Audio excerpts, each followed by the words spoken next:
Saudações pessoal, tudo bem com vocês? Vamos falar sobre um filme que está na moda.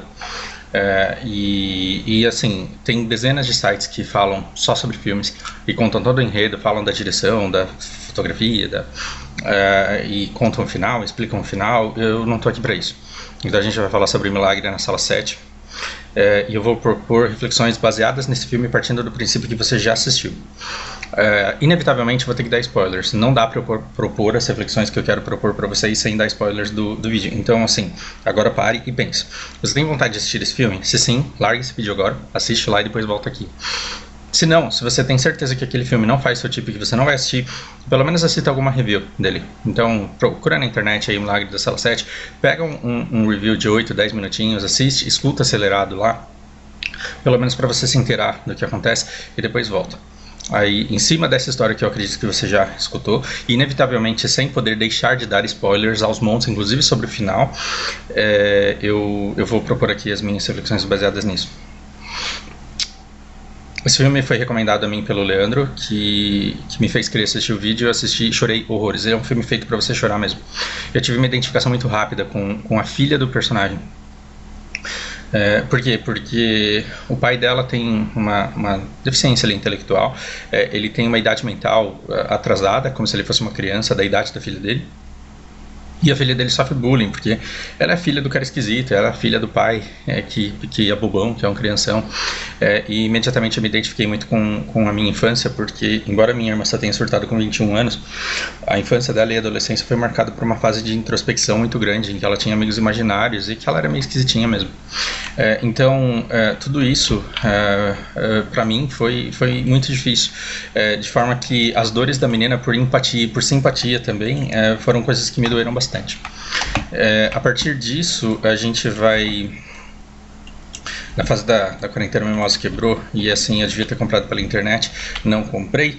Aí comprei um mouse numa lojinha da esquina e eu tô putaço porque eu tô me lascando demais, esse mouse é muito ruim.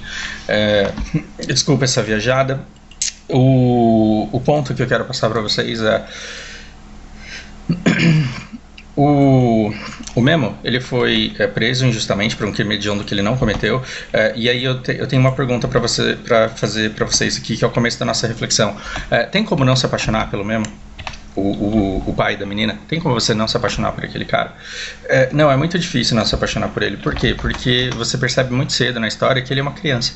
E é impossível você não se apaixonar pela inocência e pela fragilidade e pela pureza e pelas limitações que uma criança tem. É impossível você passar por isso e sem se apaixonar. Então esse é um filme que é pra você se apaixonar mesmo, e você sofre muito junto com o personagem.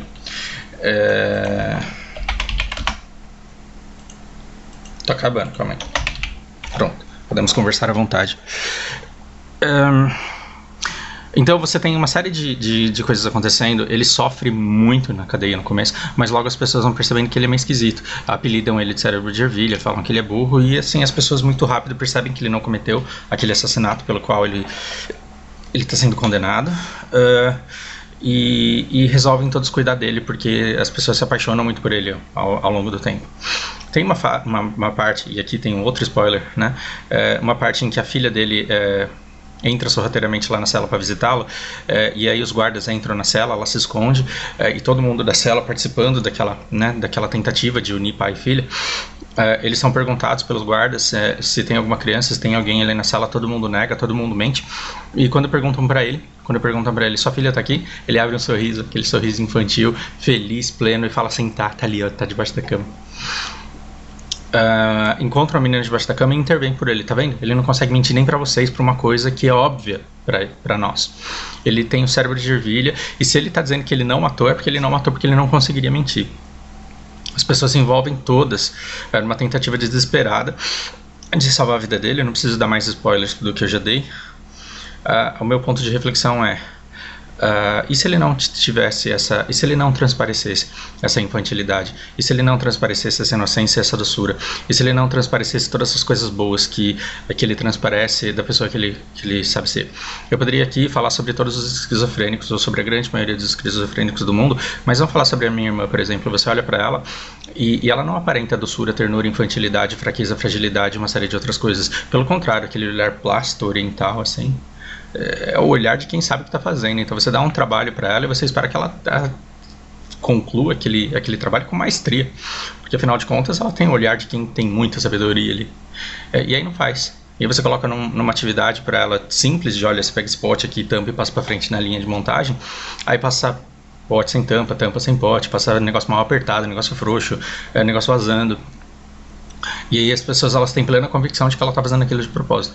Então quando você fala assim, olha, apaga a luz, ou acende essa luz, ou deixa essa luz acesa, os menores comandos, ela terá alucinações que tentarão sabotá-la e tentarão induzi-la a te deixar irritado e a fazer exatamente aquilo que você não quer que aconteça. Então são pequenas coisas com as quais eu tenho que lidar aí há mais de década, que são muito difíceis, de tolerar, de se aprender a conviver. E assim, ao contrário do Memo, ela pode despertar ali o que há de pior das pessoas. Ao invés de despertar aquela vontade de cuidar, você desperta uma vontade de maltratar e de retribuir a falta de respeito e o descaso e o destrato que você recebeu dela. A pergunta que faço então é: quantas pessoas a gente não odeia? Quantas pessoas a gente não odeia pelo simples fato de que nós não as conhecemos o suficiente para poder amá-las? Então eu não gosto de ficar falando de religião aqui no meu canal, mas determinadas religiões acreditam que Deus é amor, que Ele é onisciente, onipresente, e ok, para mim é muito natural, mesmo não acreditando nesse Deus, não dessa forma. Eu penso que assim, um ser onisciente, ele claramente não terá dificuldade em ter amor. Não que eu não acredite em que existam pessoas 100% ruins, mas eu acho que quanto mais você tira a fraqueza, limitações históricos traumáticos da pessoa, quanto mais você tira isso, menos maldade pura sobra. Não estou dizendo que não existam pessoas más no mundo, mas é muito fácil compreender as pessoas, se não passar a amá-las, pelo menos aprender a tolerá-las e a aceitá-las e a entendê-las a partir do estudo do DNA delas e do histórico de vida que elas tiveram e das experiências traumáticas que a levaram a ser quem ela é. A gente fala de burgueses safados aí que não pensam no bem do próximo. Quando você pega a educação dessa criança que passou a infância inteira exposta à pobreza sem se comover e sem ser incentivada a se comover com isso, é muito natural que uma pessoa tenha muita riqueza e não se sinta mobilizado a ajudar os mais pobres, porque ele não teve modelos que o construíram dessa forma. Não estou querendo passar pano para ninguém, eu estou querendo que você entenda que quanto mais você conhece uma pessoa por quem você tem ranço, maior a probabilidade de, se não você passar a gostar dela, você passar a entendê-la e o porquê dela se comportar daquela maneira. Então aquela religião que está distante de você pode ser nojenta, pode ser repudiável, mas quando você é forçado a viver dentro dessa comunidade que acredita em coisas completamente diferentes daquilo que você acredita, você consegue identificar pessoas boas e pessoas melhores ainda, e pessoas que simplesmente são levadas pela manada, e você consegue entender o porquê elas se comportam daquilo, e talvez até enxergar os deuses que elas enxergam. Então estamos misturando religião aqui sem nem dever fazer isso. Então, mais uma vez, o ponto que eu quero deixar para vocês é repetir essa pergunta. Quantas pessoas nós odiamos pelo simples fato de não termos a oportunidade de conhecê-las o suficiente para passar a amá-las? Hoje a gente vive uma polarização muito grande. Nós somos vítimas de uma polarização ou para um lado ou para o outro, embora o número de neutros e cientes do que acontece, do porquê acontece, esteja aumentando cada vez mais. Você tem as pessoas que têm plena convicção de que é o apoiador político do outro candidato que está fazendo com que a gente viva essa desgraça que a gente vive. Quando você percebe que as pessoas elas foram ensinadas a pensar de uma forma e que elas acreditam realmente estarem lutando pelo bem, elas acreditam realmente que estão fazendo seu papel de cidadãos para um mundo melhor e para uma sociedade melhor, a gente deixa um pouco de odiá-las.